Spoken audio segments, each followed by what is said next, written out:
Hello, lords and ladies. Welcome back to Cartoon Hangout, your place for all things cartoon. Episode 18, Saga of the Swamp Beast, takes us to my home state of Louisiana for a mystery involving a terrifying swamp monster. Because what else would be the monster in Louisiana? A gator? That's already been done. But things are complicated when Fred keeps being shown up by an alligator detective. That story just writes itself, by the way. Poor Fred just never seems to catch a break. No offense, but you kids may be out of your league. Leave the mystery solver to the professional. Chomps the gator. I knew this episode was probably going to be good when only a minute into the episode I was already laughing. What was I laughing at? Well, Daphne, of course, who else? The camera had barely panned over to reveal her vampire cosplay before I was pausing the show to laugh my head off. The look on Fred's face here says it all. I don't know if I'd go so far as to say this is my favorite Daphneism, but Daphne does certainly look good as one of the undead. Plus, it doesn't hurt that the amazing Grey Delisle has a voice to pull off a more macabre Daphne. But fear not, my black swans. Though I've become slave to the thirst, you shall be spared the dragon's crimson dance. She did voice Azula from Avatar: Last Airbender, after all. Although I am from Louisiana, I don't often take part in many traditional Louisianian traditions. I do partake in some gumbo from time to time, though. Despite all that, I really love that the setting of this episode was good old Louisiana. I really wish more cartoons or fiction in general took place here. There's a lot of lore and history to be taken advantage of.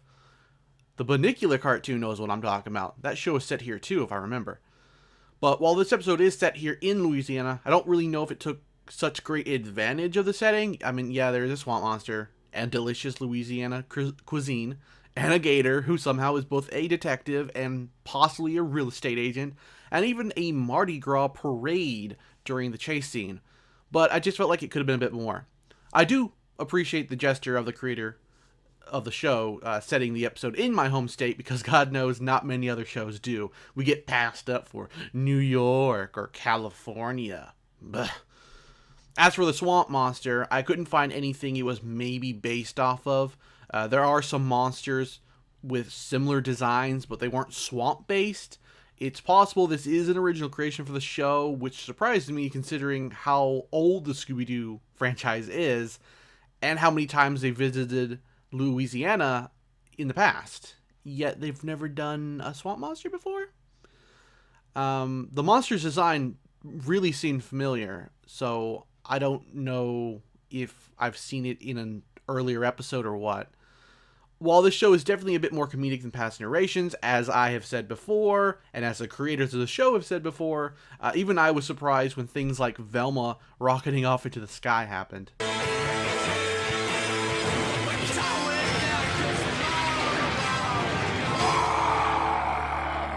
And this is coming from a show that regularly has Scooby and Shaggy doing some outlandish things, such as running across water. I'm pointing it out because it just had me laughing really hard for no particular reason other than being surprised it was how Velma got away from the monster. The rest of the episode follows as one would expect. The gang do some sleuthing, a chase scene with incredible music ensues. What is that song, by the way? If anybody knows, leave a comment below.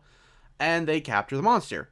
The monster ended up being Dwayne, aka the Gentleman Bandit. This caught my attention, mostly due to an earlier episode being referenced as sort of like his backstory. Namely, the first episode, as Dwayne had attended the Kingston University, even had a ring, actually.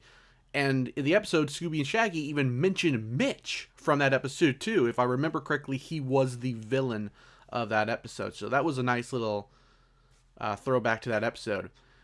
Be Cool Scooby-Doo is not really continuity heavy like its predecessor, Mystery Incorporated, was, but I really do enjoy the little small references here and there from time to time. It makes the show feel like it's a living, breathing world, and their adventures don't take place in a vacuum every week like some iterations have treated it in the past. All in all, I'd say this was a decently entertaining episode. To compare it to last week's, I'd say it's not quite as good, but you'll get plenty of laughs from it, and if you're a Louisianian like me, you'll love the various shout-outs to our culture. The Daphneism was really funny, as were the various hijinks the gang got up to. I especially loved Scooby and Shaggy partaking in the thinly veiled parody of the Ghost Reaper Pepper. As for Fred this episode, I didn't really find his competition with the Gator all that amusing, more annoying than anything. I think I felt that way because we've already had Fred in the show in competition with others who weren't good at sleuthing, and this time it wasn't even a person. And in the past episodes, I'm not sure if it's happened once or maybe twice, but they weren't good at sleuthing, but they still showed him up. So we've already seen that before, so it didn't really, interest me this time. So that's my review of Saga of the Swamp Beast. If you enjoyed the video, consider leaving a like. If you want to share your thoughts on this episode as well, leave a comment below. Thanks for watching. Sorry this review is up so late, and take care.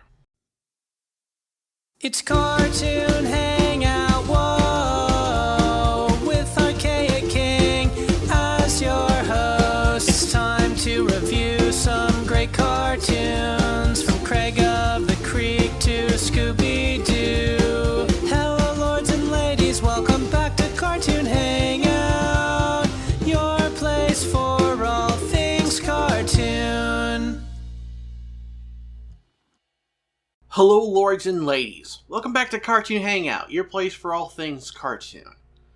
I am a huge fan of Scooby-Doo, as a quick glance at my channel will show. So, of course you knew I needed to briefly return to cover the premiere of the latest cartoon. Now, I had a lot of mixed emotions going into Scooby-Doo and Guess Who's first episode, Revenge of the Swamp Monster, starring Chris Paul. First and foremost, I still had a sour taste in my mouth over how Cartoon Network, WB, and Boomerang treated the previous Scooby-Doo cartoon, Be Cool Scooby-Doo, which was unfairly judged based on its art style and also had gigantic gaps in airtime. So, the idea that another Scooby-Doo cartoon is coming so quickly after the previous one barely ended is kinda shitty. Also, I'm not really into basketball at all, and an episode centered on a celebrity I have no connection to made it really hard for me to get too hyped for this first episode. And the animation that I saw initially from the teaser trailer a little while ago felt a little off, so I was really worried. But all that being said, how did I feel about the actual episode? Well, I was a little taken back at how it felt like an older episode of Scooby-Doo. From the style, though updated, to the pacing and plot, you could almost mistake this for a lost episode of the new Scooby-Doo movies, which has a similar concept to Guess Who. The gang find themselves helping Chris Paul win a golf tournament while dealing with a slimy swamp monster terrorizing the golfers. The episode is a little bit tongue-in-cheek when it comes to the 3 prime suspects shown off at the beginning of the episode, but otherwise it was just like any other Scooby-Doo episode you've seen before. Whether you find that a negative or a positive is really up to you. For me, again, just a little bit mixed. I appreciate the return to form, and I really enjoyed the art style for not only the characters, dang Daphne, you thick, but also the backgrounds, which to me felt reminiscent of the ones from Scooby-Doo Where Are You in that entire era. But I also felt like this episode didn't really blow me away or anything. A very disappointing observation, especially coming off of Be Cool Scooby-Doo, which was so good. I'm not sure who is writing for this new iteration, but considering the writers from Be Cool Scooby-Doo are now at least partially working on Lego City for Nickelodeon, I think some of the charm that they put into that iteration is maybe missing from this one. Now, the one part of the episode that I really liked, that really got me to laugh, was Scooby-Doo narrating the golf tournament partway through the episode. We are continuing now. I see guys, they have sticks. They're hitting the ground. No, they're hitting a little white ball. It was unexpected, but incredibly funny. Oh, and the theme song for the show is super nostalgic. I mean, a little bit too short for me. I like my theme songs to be a little bit more long, but the way it emulates the original, including the title card, that's a nice touch. I really appreciated that. Moving on, the monster reveal is out of left field, personally. Though, as I've said many times before in my reviews of Scooby-Doo media, The franchise has a bad habit of dropping the ball on the mystery element.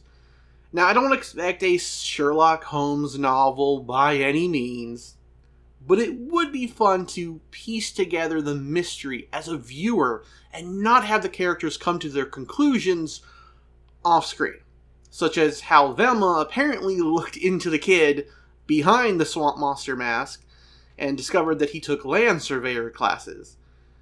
That would have been nice information to have as a viewer, but all we got was a compass. A land surveyor compass, but that really only pointed to, one of the 3 prime suspects who made one appearance and then never showed up again in the episode. And that's actually something that's a little different from, I think, past Scooby-Doo episodes. If they were going to give you a red herring, those red herrings will appear more than just once. But in this episode, they were focusing way more on Chris Paul, which I suppose that makes sense. But in all honesty, I did think who the monster ended up being was a decent, good twist. It just felt a little bit out of nowhere. Again, not really super bad. Just something that I would change personally. And of course, all of this may make it seem like I hated the episode, which I don't. I just think it's an average Scooby-Doo episode, and maybe not in the best of ways. Or it's at least a really poor choice for the first episode of the series. Maybe they could have started with Batman or Wonder Woman, really get the ball rolling. But I am still going to keep watching. And when I return to the channel full-time, I'll release my reviews of the rest of this first season. And I just pray that this was just a flub and that the remaining episodes are amazing. Time will tell, I suppose. Why don't you chime in down below with your opinions on Scooby-Doo and Guess Who? Let me know if you agree or disagree with my comments. And I will see you again in the future. Thanks for watching, and take care.